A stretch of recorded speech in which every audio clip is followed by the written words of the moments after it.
Hi hello ನಮಸ್ತೆ friends, welcome to my channel. ಇವತ್ತಿನ ವಿಡಿಯೋದಲ್ಲಿ ಆರೋಗ್ಯಕರವಾದಂತಹ ರಾಗಿ ಇಡ್ಲಿ ಯಾವ ರೀತಿಯಾಗಿ ತುಂಬ ಸಾಫ್ಟಾಗಿ ಮತ್ತು ಸ್ಪಾಂಜಿಯಾಗಿ ಮಾಡೋದು ಅಂತ ತಿಳಿಸ್ಕೊಡ್ತೀನಿ. ನೋಡಿ, ಒಳಗಡೆ ಎಲ್ಲ ಗೂಡಾಗಿ ಮತ್ತು ಅತ್ತಿಯಷ್ಟೇ ಸ್ಪಾಂಜಿಯಾಗಿ ಬಂದಿದೆ. ನೀವು ಸಹ ಇದೇ ರೀತಿ ಒಂದ್ಸರಿ ಟ್ರೈ ಮಾಡಿ ನೋಡಿ. ತುಂಬ ಆರೋಗ್ಯಕ್ಕೆ ಒಳ್ಳೆಯದಾಗಿರುವಂತಹ ಈ ಇಡ್ಲಿನ ಯಾವ ರೀತಿಯಾಗಿ ಮಾಡೋದು ಅಂತ ನೋಡೋಣ ಬನ್ನಿ. ನೋಡಿ, ಇಲ್ಲಿ ಒಂದು ಪಾತ್ರೆಗೆ ನಾನು ಈ ಗ್ಲಾಸಲ್ಲಿ 1 ಗ್ಲಾಸ್ ಉದ್ದಿನಬೇಳೆ ಹಾಕ್ಕೊಳ್ತಾ ಇದ್ದೀನಿ. ಇದೇ ಗ್ಲಾಸಲ್ಲಿ ಎಲ್ಲವನ್ನು ಸಹ ನಾನು ಅಳತೆ ಮಾಡಿ ಹಾಕ್ಕೊಳ್ತೀನಿ. ಈಗ ಉದ್ದಿನಬೇಳೆನ ಒಂದೆರಡು ಸರಿ ಚೆನ್ನಾಗಿ ವಾಶ್ ಮಾಡ್ಕೊಂಡು ಬರ್ತೀನಿ. ನೋಡಿ, ಉದ್ದಿನಬೇಳೆನ ವಾಶ್ ಮಾಡ್ಕೊಂಡು ಆದಮೇಲೆ ಇದು ಮುಳುಗೋಷ್ಟು ನೀರನ್ನು ಹಾಕ್ಕೊಳ್ಬೇಕು. ಮುಳುಗೋಷ್ಟು ನೀರನ್ನ ಹಾಕ್ಕೊಂಡು ಒಂದು ಪ್ಲೇಟ್ ಮುಚ್ಚಿ ಒಂದು 5 ರಿಂದ 6 ಗಂಟೆ ನೆನೆಯೋದಕ್ಕೆ ಬಿಡಬೇಕು. ನೋಡಿ, ಈಗ ಒಂದು 5 ರಿಂದ 6 ಗಂಟೆ ಆಗಿದೆ. ಚೆನ್ನಾಗಿ ಉದ್ದಿನಬೇಳೆ ಎಲ್ಲ ನೆಂದಿದೆ. ಈಗ ಇದರಲ್ಲಿರುವಂಥ ನೀರನ್ನೆಲ್ಲ ಬಸ್ತು ನಾವು ಉದ್ದಿನಬೇಳೆ ರುಬ್ಕೊಳ್ಳೋದಕ್ಕೋಸ್ಕರ ಒಂದು ಮಿಕ್ಸ್ ಜಾರ್ಗೆ ಹಾಕ್ಕೊಳ್ತಾ ಇದ್ದೀನಿ. ಉದ್ದಿನಬೇಳೆ ಹಾಕ್ಕೊಂಡು ಒಂದು ಸ್ವಲ್ಪ ನೀರನ್ನು ಸೇರಿಸಿ ನುಣ್ಣಗೆ ಗ್ರೈಂಡ್ ಮಾಡ್ಕೊಳ್ಬೇಕು. ನೋಡಿ, ಈ ರೀತಿಯಾಗಿ ನುಣ್ಣಗೆ ಗ್ರೈಂಡ್ ಮಾಡ್ಕೊಂಡಿದ್ದೀನಿ, ಒಂದು ಸ್ವಲ್ಪನೂ ತರಿ ಇಲ್ಲದೆ ಇರೋ ಥರ.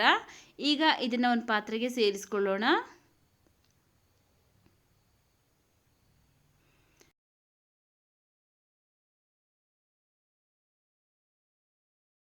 ನೋಡಿ, ಮತ್ತೊಂದು ಪಾತ್ರೆಗೆ ನಾವು ಯಾವ ಗ್ಲಾಸಲ್ಲಿ ಉದ್ದಿನಬೇಳೆ ತಗೊಂಡಿದ್ರಲ್ಲ ಅದೇ ಗ್ಲಾಸಲ್ಲಿ 1 ಗ್ಲಾಸ್ ಮೀಡಿಯಮ್ ರವೆ ಹಾಕ್ಕೊಂಡು ಇದು ಮುಳುಗೋಷ್ಟು ನೀರನ್ನು ಹಾಕ್ಕೊಂಡು ಒಂದು ಸರಿ ಚೆನ್ನಾಗಿ ವಾಶ್ ಮಾಡ್ಕೊಳ್ತಾ ಇದ್ದೀನಿ. ನೋಡಿ, ವಾಶ್ ಮಾಡ್ಕೊಂಡ ನಂತರ ಇದರಲ್ಲಿ ಇರುವಂಥ ನೀರನ್ನೆಲ್ಲ ಬಸ್ದು ತಗೊಳ್ತೀನಿ. ನೀರನ್ನೆಲ್ಲ ಬಸ್ಕೊಂಡು ಈಗ ನಾವು ಉದ್ದಿನಬೇಳೆ ರುಬ್ಕೊಂಡಿದ್ರಲ್ಲ ಅದೇ ಮಿಕ್ಸಿ ಜಾರ್ಗೆ ವಾಶ್ ಮಾಡ್ಕೊಂಡಿರುವಂತಹ ರವೆನೆಲ್ಲ ಚೆನ್ನಾಗಿ ಹಿಂಡಿ ಹಾಕ್ಕೊಳ್ತಾ ಇದ್ದೀನಿ. ಇದರಲ್ಲಿರುವಂಥ ನೀರನ್ನು ಸೇರಿಸ್ಕೊಳ್ತಾ ಇಲ್ಲ, ಬರೀ ರವೆನಷ್ಟೇ ಹಿಂಡಿ ತಗೊಂಡಿದ್ದೀನಿ. ಇದೇ ರವೆಗೆ ನಾವು ಯಾವ ಗ್ಲಾಸಲ್ಲಿ ಉದ್ದಿನಬೇಳೆ ತಗೊಂಡಿದ್ರಲ್ಲ ಅದೇ ಗ್ಲಾಸಲ್ಲಿ 1 ಗ್ಲಾಸ್ ರಾಗಿ ಹಿಟ್ಟನ್ನು ಹಾಕ್ಕೊಂಡು ಒಂದು ಸ್ವಲ್ಪ ನೀರನ್ನು ಹಾಕ್ಕೊಂಡು ನುಣ್ಣಗೆ ರುಬ್ಕೋಬೇಕು. ನೋಡಿ, ಈ ರೀತಿಯಾಗಿ ನುಣ್ಣಗೆ ಗ್ರೈಂಡ್ ಮಾಡ್ಕೊಂಡ ನಂತರ ಉದ್ದಿನಬೇಳೆನ ರುಬ್ಬಿಟ್ಕೊಂಡಿದ್ರಲ್ಲ ಅದೇ ಪಾತ್ರೆಗೆ ಹಾಕ್ಕೊಳ್ತಾ ಇದ್ದೀನಿ. ಇದಕ್ಕೆ ನಾನು 1 ಗ್ಲಾಸ್ ಉದ್ದಿನಬೇಳೆ, 1 ಗ್ಲಾಸ್ ಮೀಡಿಯಮ್ ರವೆ, 1 ಗ್ಲಾಸ್ ರಾಗಿ ಹಿಟ್ಟನ್ನು ಹಾಕ್ಕೊಂಡಿದ್ದೀನಿ. ಚೆನ್ನಾಗಿ ಈಗ ಇದಿಷ್ಟು ಮಿಕ್ಸ್ ಆಗೋ ಥರ ಚೆನ್ನಾಗಿ ಮಿಕ್ಸ್ ಮಾಡ್ಕೊಳ್ಬೇಕು. ಚೆನ್ನಾಗಿ ಒಂದು 5 ನಿಮಿಷಗಳ ಕಾಲ ಚೆನ್ನಾಗಿ ಮಿಕ್ಸ್ ಮಾಡೋದ್ರಿಂದ ಹಿಟ್ಟು ಚೆನ್ನಾಗಿ ಉಬ್ಬಿ ಬರುತ್ತೆ. ನೋಡಿ, ಈ ರೀತಿಯಾಗಿ ಒಂದು 5 ನಿಮಿಷ ಚೆನ್ನಾಗಿ ಮಿಕ್ಸ್ ಮಾಡ್ಕೊಂಡಿದ್ದೀನಿ. ಇದಕ್ಕೆ ಸೋಡಾ ಪುಡಿ ಹಾಕ್ತಾ ಇಲ್ಲ, ಹಾಗೆಯೇ ಉಪ್ಪನ್ನು ಸಹ ಹಾಕ್ತಾ ಇಲ್ಲ. ಚೆನ್ನಾಗಿ ಮಿಕ್ಸ್ ಮಾಡಿಕೊಂಡು ಇದ್ರ ಮೇಲೆ ಒಂದು ಪ್ಲೇಟ್ನ ಮುಚ್ಚಿ ಒಂದು 7 ರಿಂದ 8 ಗಂಟೆಗಳ ಕಾಲ ಚೆನ್ನಾಗಿ ಉಬ್ಬೋದಕ್ಕೆ ಬಿಡಬೇಕು. ನೋಡಿ, ಇಲ್ಲಿ ನೈಟ್ ರುಬ್ಬಿಟ್ಟಿದ್ದೆ, ನಾನು ಬೆಳಗ್ಗೆ ಮಾರ್ನಿಂಗ್ ತೋರಿಸ್ತಾ ಇದ್ದೀನಿ. ಒಂದು 7 ರಿಂದ 8 ಗಂಟೆಗಳ ಕಾಲ ಆಗಿದೆ. ನೀವೇ ನೋಡ್ಬೋದು, ಹಿಟ್ಟೆಲ್ಲ ತುಂಬ ಚೆನ್ನಾಗಿ ಉಬ್ಬಿ ಬಂದಿದೆ. ನಾವು ಸೋಡಾ ಪುಡಿ ಹಾಕಿಲ್ಲ, ಹಾಗೆಯೇ ಉಪ್ಪು ಸಹ ಹಾಕಿಲ್ಲ, ಆದ್ರೂ ತುಂಬ ಚೆನ್ನಾಗಿ ಉಬ್ಬಿ ಬಂದಿದೆ.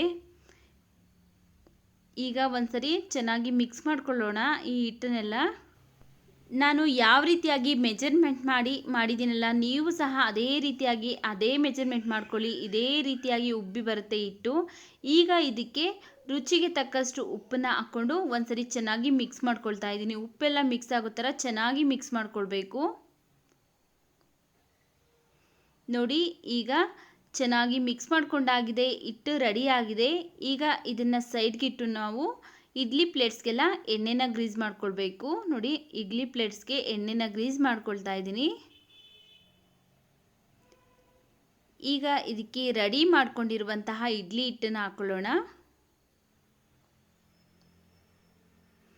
ಮುಕ್ಕಾಲು ಭಾಗದಷ್ಟು ಅಷ್ಟೇ ಇಡ್ಲಿ ಹಿಟ್ಟನ್ನು ಹಾಕ್ಕೊಳ್ಳಿ, ಯಾಕಂದರೆ ಅದು ಬೆಂದ ನಂತರ ಚೆನ್ನಾಗಿ ಉಬ್ಬಿ ಬರುತ್ತೆ. ಅದರಿಂದ ಮುಕ್ಕಾಲು ಭಾಗದಷ್ಟು ಅಷ್ಟೇ ಇಡ್ಲಿ ಹಿಟ್ಟನ್ನು ಹಾಕ್ಕೊಳ್ಬೇಕಾಗುತ್ತೆ. ಉಳಿದಿರುವಂತಹ ಎಲ್ಲ ಪ್ಲೇಟ್ಸ್ಗೂ ಸಹ ನಾನು ಇದೇ ರೀತಿಯಾಗಿ ಇಡ್ಲಿ ಬ್ಯಾಟರ್ನ ಹಾಕ್ಕೊಳ್ತೀನಿ. ಇಲ್ಲಿ ಇಡ್ಲಿ ಪಾತ್ರೆಯಲ್ಲಿ ನೀರು ಕುದಿಯೋದಕ್ಕೆ ಇಟ್ಟಿದ್ದೀನಿ. ನೀರು ಕುದಿಯೋದಕ್ಕೆ ಸ್ಟಾರ್ಟ್ ಆದಾಗ ನಾವು ಹಾಕ್ಕೊಂಡಿರುವಂತಹ ಇಡ್ಲಿ ಪ್ಲೇಟ್ಸ್ನೆಲ್ಲ ಇದರೊಳಗಡೆ ಇಟ್ಕೊಳ್ಬೇಕು. ಒಂದೊಂದಾಗಿ ಎಲ್ಲ ಇಡ್ಲಿ ಪ್ಲೇಟ್ಸ್ನು ಇದರಲ್ಲಿ ಇಟ್ಕೊಳ್ತಾ ಇದ್ದೀನಿ. ಇಡ್ಲಿ ಪ್ಲೇಟ್ಸ್ನೆಲ್ಲ ಇಟ್ಟ ನಂತರ ಇದ್ರ ಮೇಲೆ ಲಿಡ್ನ ಕ್ಲೋಸ್ ಮಾಡಿ ಕರೆಕ್ಟಾಗಿ 15 ನಿಮಿಷ ಬೇಯಿಸ್ಕೊಳ್ಬೇಕು. ಅಂದರೆ 1/4 ಗಂಟೆ ಚೆನ್ನಾಗಿ ಬೇಯಿಸ್ಕೊಳ್ಬೇಕು ಮೀಡಿಯಮ್ ಫ್ಲೇಮಲ್ಲಿ ಇಟ್ಕೊಂಡು. ಇಡ್ಲಿ ಬೇಯಿಸ್ಟ್ರಲ್ಲಿ ನಾವು ಚಟ್ನಿ ರೆಡಿ ಮಾಡ್ಕೊಳ್ಳೋಣ ಇಡ್ಲಿಗೆ. ಈಗ ಒಂದು ಪ್ಯಾನ್ ಬಿಸಿಗಿಟ್ಟು ಅದಕ್ಕೆ ನಾನು ಈ ಕಪ್ಪಲ್ಲಿ 1 ಕಪ್ ಕಡಲೆ ಬೀಜ ಅಂದರೆ ಶೇಂಗಾ ಕಾಳು ಹಾಕ್ಕೊಳ್ತಾ ಇದ್ದೀನಿ. ಸ್ಟವ್ ಉರಿನ ಮೀಡಿಯಮ್ ಫ್ಲೇಮಲ್ಲಿ ಇಟ್ಕೊಂಡು ಚೆನ್ನಾಗಿ ಕಡಲೆ ಬೀಜನೆಲ್ಲ ಹುರ್ಕೊಳ್ಬೇಕು. ಒಂದು 2 ರಿಂದ 3 ನಿಮಿಷ ಹುರ್ಕೊಳ್ಬೇಕಾಗುತ್ತೆ. ನೋಡಿ, ಈಗ ಇದು ರೆಡಿ ಆಗಿದೆ. ಸ್ಟವ್ನ ಆಫ್ ಮಾಡಿಕೊಂಡು ಕಂಪ್ಲೀಟಾಗಿ ತಣ್ಣಗಾದ್ಮೇಲೆ ಇದರಲ್ಲಿರುವಂಥ ಸಿಪ್ಪೆನೆಲ್ಲ ತೆಗೆದು ಮಿಕ್ಸಿ ಜಾರ್ಗೆ ಹಾಕ್ಕೊಂಡಿದ್ದೀನಿ. ಈಗ ಇದಕ್ಕೆ ಅರ್ಧ ಕಪ್ ಹಸಿ ಕೊಬ್ಬರಿ ಹಾಕ್ಕೊಳ್ತಾ ಇದ್ದೀನಿ. ಅರ್ಧ ಕಪ್ ಕಡಲೆಪಪ್ಪು ಅಂದರೆ ಹುರಿಗಡಲೆ ಹಾಕ್ಕೊಂಡಿದ್ದೀನಿ. ಈಗ ಸ್ವಲ್ಪ ಕೊತ್ತಂಬರಿ ಸೊಪ್ಪು, ಹಾಗೆಯೇ ಒಂದು ಸ್ವಲ್ಪ ಕರಿಬೇವಿನ ಸೊಪ್ಪು, ಒಂದು 5 ಎಸಳು ಬೆಳ್ಳುಳ್ಳಿ, 1 ಇಂಚು ಶುಂಠಿ, ಒಂದು 5ರಿಂದ 6 ಹಸಿಮೆಣಸಿನಕಾಯಿ, ಒಂದು ಸ್ವಲ್ಪ ಹುಣಸೆಹಣ್ಣು, ಹಾಗೆಯೇ ರುಚಿಗೆ ತಕ್ಕಷ್ಟು ಉಪ್ಪು ಹಾಕ್ಕೊಳ್ತಾ ಇದ್ದೀನಿ. ಒಂದು ಸ್ವಲ್ಪ ನೀರನ್ನು ಸೇರಿಸಿ ನುಣ್ಣಗೆ ಗ್ರೈಂಡ್ ಮಾಡ್ಕೊಳ್ಬೇಕು. ನೋಡಿ, ಈ ರೀತಿಯಾಗಿ ನುಣ್ಣಗೆ ಗ್ರೈಂಡ್ ಮಾಡ್ಕೊಳ್ಬೇಕು. ಈಗ ಚಟ್ನಿ ರೆಡಿ ಆಗಿದೆ. ಈಗ ಇದನ್ನು ಒಂದು ಮಿಕ್ಸಿಂಗ್ ಬೌಲ್ಗೆ ಹಾಕ್ಕೊಳ್ತಾ ಇದ್ದೀನಿ. ಅದೇ ಮಿಕ್ಸ್ಚರ್ಗೆ ಒಂದು ಸ್ವಲ್ಪ ನೀರನ್ನು ಸೇರಿಸಿ ಅದನ್ನು ಸಹ ಇದಕ್ಕೆ ಹಾಕ್ಕೊಂಡು ನೀರೆಲ್ಲ ಮಿಕ್ಸ್ ಆಗೋ ಥರ ಮಿಕ್ಸ್ ಮಾಡ್ಕೊಳ್ತಾ ಇದ್ದೀನಿ. ನೋಡಿ, ಚಟ್ನಿ ರೆಡಿ ಆಗಿದೆ. ಈ ಚಟ್ನಿಗೆ ಒಗ್ಗರಣೆ ಮಾಡೋದಕ್ಕೋಸ್ಕರ ಪ್ಯಾನ್ ಬಿಸಿಗಿಟ್ಟೋದಕ್ಕೆ ಒಂದು ಅರ್ಧ ಸ್ಪೂನ್ ಎಣ್ಣೆ, ಒಂದು ಸ್ವಲ್ಪ ಸಾಸಿವೆ, ಒಂದು ಸ್ವಲ್ಪ ಕರಿಬೇವಿನ ಸೊಪ್ಪು, ಹಾಗೆಯೇ 2 ಒಣಮೆಣಸಿನಕಾಯಿನೂ ಸಹ ಕಟ್ ಮಾಡಿ ಹಾಕ್ಕೊಂಡು ಫ್ರೈ ಮಾಡ್ಕೊಳ್ತಾ ಇದ್ದೀನಿ. ನೋಡಿ, ಈಗ ಇದು ಫ್ರೈ ಆಗಿದೆ. ಸ್ಟವ್ನ ಆಫ್ ಮಾಡಿಕೊಂಡು ಮಾಡಿಟ್ಕೊಂಡಿರುವಂಥ ಚಟ್ನಿಗೆ ಮಿಕ್ಸ್ ಮಾಡ್ಕೊಳ್ತಾ ಇದ್ದೀನಿ. ನೋಡಿ, ಈಗ ರುಚಿಕರವಾದಂತಹ ಚಟ್ನಿ ರೆಡಿಯಾಗಿದೆ. ನೋಡಿ, ಈಗ 15 ನಿಮಿಷ ಆಗಿದೆ. ಓಪನ್ ಮಾಡ್ತಾ ಇದ್ದೀನಿ. ನೋಡ್ಬೋದು ನೀವೇನೇ, ಇಡ್ಲಿ ಎಲ್ಲ ತುಂಬ ಚೆನ್ನಾಗಿ ಉಬ್ಬಿ ಬಂದಿದೆ. ಕೈಗೆ ತೇವ ಮಾಡಿಕೊಂಡು ಈ ರೀತಿಯಾಗಿ ಮುಟ್ಟಿ ನೋಡಿದರೆ ಕೈಗೆ ಅಂಟ್ಕೊಂಡಿಲ್ಲ ಅಂದರೆ ಇದು ರೆಡಿಯಾಗಿದೆ. ಈಗ ಇದನ್ನು ತೆಗೆದು ಒಂದು ಸ್ವಲ್ಪ ಬಿಸಿ ಆರಿದ ನಂತರ ಇಡ್ಲಿನೆಲ್ಲ ತೆಗೆದುಕೊಳ್ತಾ ಇದ್ದೀನಿ. ನೋಡ್ಬೋದು ಎಷ್ಟು ನೀಟಾಗಿ ಬರ್ತಾ ಇದೆ.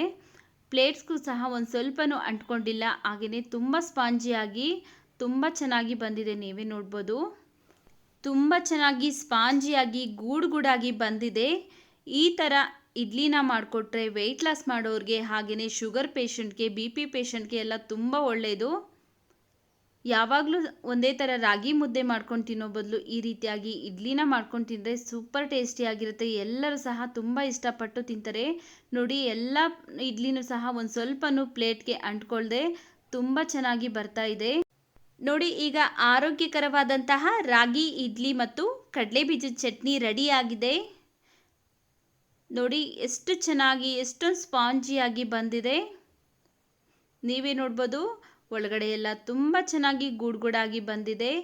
ಕಡಲೆ ಬೀಜದ ಚಟ್ನಿ ಜೊತೆ ತುಂಬ ಟೇಸ್ಟಿಯಾಗಿರುತ್ತೆ. ಈ ವಿಡಿಯೋ ನಿಮಗೆ ಇಷ್ಟವಾಗಿದ್ದರೆ ಈ ವಿಡಿಯೋಗೊಂದು ಲೈಕ್ ಮಾಡಿ, ಈ ವಿಡಿಯೋನ ನಿಮ್ಮ ಫ್ಯಾಮಿಲಿ ಫ್ರೆಂಡ್ಸ್ಗೆ ಶೇರ್ ಮಾಡಿ. ನಮ್ಮ ಚಾನಲ್ಗೆ ನೀವಿನ್ನೂ ಸಬ್ಸ್ಕ್ರೈಬ್ ಮಾಡ್ಕೊಳ್ಳದೆ ನೋಡ್ತಾ ಇದ್ದರೆ ಪ್ಲೀಸ್ ಸಬ್ಸ್ಕ್ರೈಬ್ ಮಾಡಿಕೊಂಡು ನಮ್ಮ ಚಾನಲ್ಗೆ ಸಪೋರ್ಟ್ ಮಾಡಿ ಸ್ನೇಹಿತರೆ.